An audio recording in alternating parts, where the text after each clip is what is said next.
Hello दोस्तों, आप लोग कैसे हैं? उम्मीद करता हूँ आप स्वस्थ होंगे, मस्त होंगे। एक नई वीडियो लेके आया हूँ, ये फंडामेंटल से रिलेटेड है। कुछ क्वेश्चन इसमें बताए गए हैं। जैसे आप देख सकते हो कि सीमोस का फुल फॉर्म जो होता है कम्प्लीमेंट्री मेटल ऑक्साइड सेमीकंडक्टर होता है। ये सीमोस एक बैटरी होती, एक छोटी सी 64 बिट की मेमोरी सर्किट का वह भाग होता है जहाँ कॉन्फ़िगरेशन डाटा लिखा जा सकता है तथा इसके सिस्टम बूटिंग के समय बायोस द्वारा यूज़ किया जाता है। इस मेमोरी को हमेशा चालू रखने के लिए एक बैटरी लगी होती है। कहने का मतलब कि इसमें ये है, जब हम बायोस को ओपन करते हैं, जब हमारा सिस्टम बूट होता है तो बूटिंग के समय ये बायोस से क्या करती है, एक तरह से ऊर्जा लेके अपना चलती रहती है। फिर एक नेक्स्ट बताया गया आरटीसी। आरटीसी का फुल फॉर्म जो होता है रियल टाइम क्लॉक। जैसा नाम से ही विदित होता है कि इसका कार्य कंप्यूटर में चलने वाली क्लॉक को चलाना होता है, जो कंप्यूटर के बंद हो जाने पर मदरबोर्ड से लगी बैटरी से ऊर्जा लेकर चलती रहती है। कहने का मतलब कि जब हम सिस्टम को टर्न ऑफ कर देते हैं, सिस्टम को अगर हम बंद कर देते हैं, तब भी ये क्या करता है, आरटीसी ये मदरबोर्ड में लगी होती है, जिसको उसको क्लॉक को चलता रहता है उसके माध्यम से। क्योंकि तभी कभी भी हम 1 घंटा 2 घंटा या 10 घंटे के बाद हम सिस्टम को ओपन करते हैं तो आप देख सकते हो कि उसका टाइम डेट सब सेट मिलता है।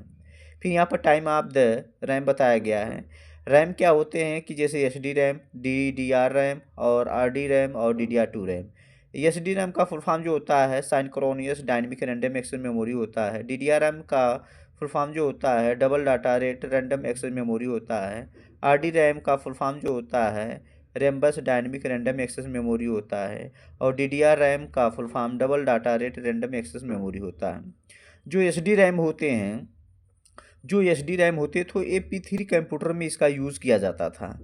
जो P3 कंप्यूटर में इसका यूज़ किया जाता था, ये जो होता 168 पिन का होता था, जो 3.3 वोल्ट पर कार्य करता था।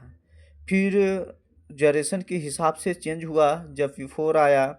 फिर उसके बाद जो है इस डी डी आर रैम का यूज़ होने लगा, तो इसमें बताया गया कि double data rate random access memory वर्तमान समय में इस मेमोरी को यूज में लिया जा रहा है, जो P4 कंप्यूटर में यूज़ किया जाता है, जो मिडिल से थोड़ा हट के एक सिंपल कट होता है जो 184 पिन की होती है।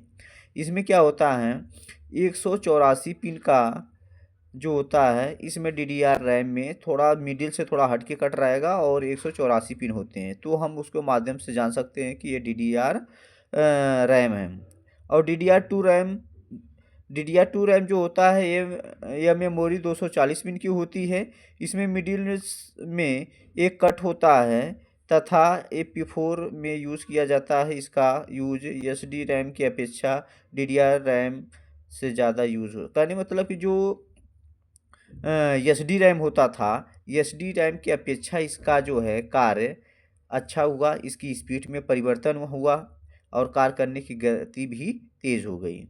और डी डी आर जब थ्री रैम आया तो D D are three RAM आया तो इसमें जो होता था ये इस मेमोरी में एक कोराई थ्री मदरबोर्ड में यूज़ किया जाता था।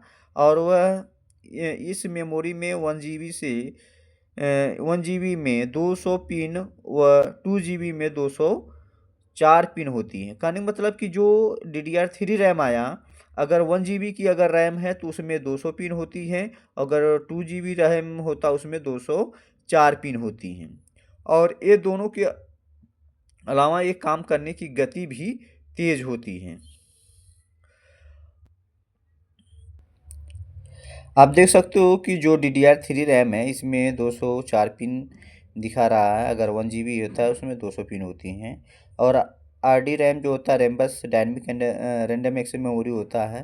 कह रहा है कि इसमें भी ए P4 भी कंप्यूटर में यूज़ किया जाता है और इसका जो गति होती है 1.6 GB प्रति सेकेंड की दर से होती है और ये 800 मेगा हार्डिस पर वर्क करती। इसकी बनावट डी डी आर रैम के समान ही होता है। अब यहाँ पर कुछ चीज़ें ऐसे बताया गया है कि जैसे पैरेलल पोर्ट क्या होते हैं, तो यह वह सर्किट होता है जो कंप्यूटर के किसी भी डिवाइस या पैरेलल पोर्ट्स को जोड़ने के लिए यूज़ किया जाता है, जिसको हम पैरेलल पोर्ट बोलते हैं। पैरेलल पोर्ट जो होता है ये 25 पिन का होता है। और जैसे आप देख सकते हो कि जैसे प्रिंटर का पोर्ट होता है वो पैरेलल पोर्ट के अंतर्गत आ जाता है। अब एक बताया गया सीरीज पोर्ट। सीरीज पोर्ट में 4 पिन होती है कंप्यूटर में। दूसरे क एक कंप्यूटर में लगा एक कनेक्टर जो डिवाइस जैसे मॉडेम हो गया, पेन ड्राइव हो गया और सीरीज पोर्ट हो गया, तो डाटा बिट को सीरीज में भेजता है। कहने का मतलब कि ये क्या करता है, जो 4 पोर्ट के होते हैं जैसे आपके देख सकते हैं मॉडेम हो गया, पेन ड्राइव हो गया, तो इसमें 4 जो है पिन होती हैं जिसके माध्यम से हम डाटा का आदान प्रदान कर सकते हैं। और पार्टी चेक क्या होता है कि जैसे डाटा के प्रत्येक बिट को जोड़ दी जाए, जिसको हम पार्टी चेक बिट के नाम से जाना जाता है। जब डाटा एक स्थान से दूसरे स्थान पर आ जाता है तो ऐसे समय में पार्टी चेक बिट डाटा के सही पहुंचाने अथवा आने का निर्धारित करता है। जबकि पार्टी चेक बिट में कोई अंतर पाया जाता है तो उसे मॉनिटर स्क्रीन पर एरर मैसेज प्राप्त होता है, जिसे देखकर हम बता सकते हैं कि सिस्टम में क्या प्रॉब्लम है। कहने का मतलब कि ये क्या करता है कि पार्टी चेक वो डाटा को चेक करता है कि जैसे कोई भी मिस्टेक है, कुछ भी गड़बड़ी है, तो उसको चेक करेगा कि हाँ कोई भी, जैसे आप देखते होगे अगर हम कोई भी स्पेलिंग गलत लिखते तो एरर मैसेज आ जाता है। ज़्यादातर जैसे अगर हम डास में कमांड चलाते हैं तो उसमें हम कुछ भी करेंगे तो उसमें तुरंत एरर मैसेज आएगा। और इसमें बताया गया है कि डाटा नापने की इकाई जैसे size of the file and folder, जैसे 4 बिट में एक निबल होता है, 8 बिट में एक बाइट होता है, 424 बाइट में 1 केबी होता है। 1 केबी मतलब 1 किलोबाइट होता है। और 1024 केबी में 1 एमबी मेगाबाइट होता है। 1024 एमबी में 1 जीबी गीगाबाइट होता है।